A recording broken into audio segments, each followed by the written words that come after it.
नमस्कार, मैं आर.डी. भारती और आप देख रहे हैं बिहारी सुल्तान। आज का हमारा जो न्यूज है, हमारा देश शब्द जाल में फंसा हुआ है। यह लोकतंत्र सिसक रहा है। नए नए शब्द सुनने को मिलते हैं और उन शब्दों के ऊपर केवल बहस हो रहा है। वर्तमान सरकार को आम जनता की समस्याओं से कोई सरोकार नहीं है। जी हाँ दोस्तों, मैं आपको बता रहा हूं, कल प्रधानमंत्री जी अपने अभिभाषण में एक शब्द का प्रयोग किया, आंदोलनजीवी, और इस पर पूरा विपक्ष, पूरा सोशल मीडिया, ट्विटर, फेसबुक, सब जगह इसी शब्द की व्याख्या हो रही है।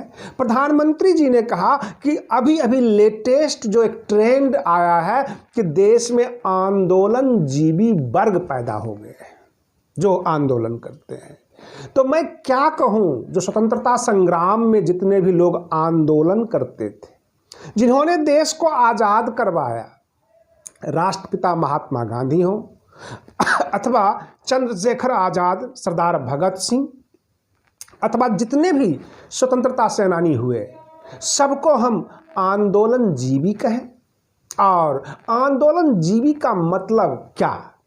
आंदोलनजीवी का शाब्दिक अर्थ ये होता है कि आंदोलन से जीने वाले, जिनका घर चलता हो, जिनका पेट पलता हो, उन्हें हम आंदोलनजीवी कहते हैं, जो आंदोलन के सहारे जिंदा है।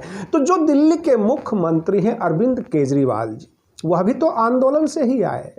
और जेपी आंदोलन करने वाले को हम क्या कहें? उसमें प्रधानमंत्री जी खुद कह रहे हैं कि हम लोग बड़ी समस्या में आ गए थे, इमरजेंसी का दौर था और उस वक्त मीडिया की स्वतंत्रता को छीन ली गई थी।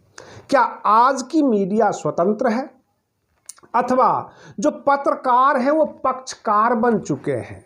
मीडिया को पैरों के नीचे ले आया गया है। केंद्र सरकार के द्वारा न्यायपालिका हो, मीडिया हो, जो इनकी भाषण देगा, जो इनके पक्ष में बोलेगा, जो इनकी प्रशंसा करेगा, उसको पारितोषिक मिलेगा, उसे पुरस्कार मिलेगा। कहते हैं कि घोड़ा घास से दोस्ती करेगा तो क्या खाएगा, बुद्धिजीवी व्यवस्था का खिलाफ करेगा तो क्या पुरस्कार पाएगा। जनता आदि है, बुद्धिजीवी वर्ग अवसरवादी हैं और मुट्ठी भर लोग सिद्धांतवादी हैं। क्या उन सिद्धांतों का गला घोट दिया जाए?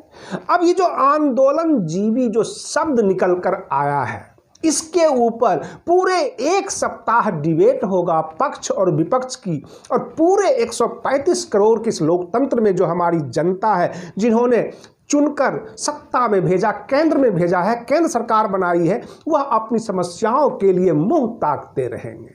दिल्ली बॉर्डर पर किसान आंदोलनरत बैठे हुए हैं, उनको इन्होंने कई नाम दिया, कई संज्ञा दी, तरह तरह के, महिलाएं भी हैं, पुरुष भी हैं, बुजुर्ग भी हैं, सब के सब आंदोलनरत हैं और इस प्रतीक्षा में हैं कि कब उनसे सरकार वार्ता करे।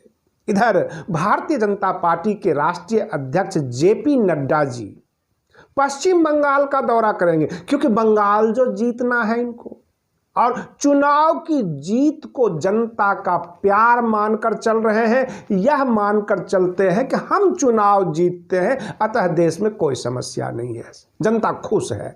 चुनाव ये कैसे जीतते हैं ये आप भली भांति परिचित होंगे। उधर बिहार में आज 13 कैबिनेट मिनिस्टर बनाए जाएंगे नीतीश कुमार जी की सरकार में। उनमें भाजपा के एक नेता, चिर परिचित नेता हैं सैयद शाहनवाज हुसैन, जिनको बिहार में मंत्री पद दिया जाएगा। ये जनता का मंत्री कम होंगे और बीजेपी के तरफ से नीतीश कुमार के हर कार्य की समीक्षा करना, उन पे नज़र रखने के लिए इनको फिट किया गया है और इसीलिए इनको विधान परिषद के द्वारा भेजा गया है बिहार की राजनीति में, बिहार सरकार में। अब रही बात ये कि कई घोटाले निकल कर आते हैं। मैं आपको कुछ ग्राउंड रियलिटी बता रहा हूं उत्तर प्रदेश की, बिहार की, जहां पर राशन दुकानदार जो होता है, जिसको डीलर कहते हैं, जो 5 किलो चावल या गेहूं देते हैं, सच्चाई यह है कि वो 4 किलो देते हैं, 4.25 किलो देते हैं, कई बार 3.5 किलो देते हैं आम जनता को। लेकिन ऐसा वो क्यों करते हैं? क्या आप इस बात को मानेंगे कि जो डीलर है वो चोर है? वो चोरी करता है, ऐसा नहीं है। हमने कुछ ग्राउंड रियलिटी का पता किया। एक जगह है जो 50 केजी का बैग होता है, उसमें मात्र 42 केजी आता है, पीछे से ही गोदाम से 42 केजी 43 केजी, और एक दो बैग में, एक दो बोरे में 52 केजी भी होता है, 53 केजी भी होता है, ताकि ये कहा जा सके कुछ ज़्यादा कुछ कम हमारे पास पर्ची है। और एक जगह छापेमारी में यह पाया गया कि 78 बोरियां थी और उसे 39 क्विंटल की पर्ची बनी हुई थी। जब उनसे ये पूछा गया जो सरकारी अफसर से, तो उन्होंने कहा कि हम तो सबको 5-5 केजी देंगे अगर घट जाएगा। तो उनसे यह पूछा गया कि पर्ची तो 39 क्विंटल की है, इसमें कम क्यों हो रहा है? और पर्ची से हिसाब होगा, पर्ची से किताबों पे लिखी जाएगी, जो भी है इसका ऑडिट होगा, तो आप क्या फालतू अपने घर से ला कर देंगे या दूसरे डीलर से पूरा करेंगे?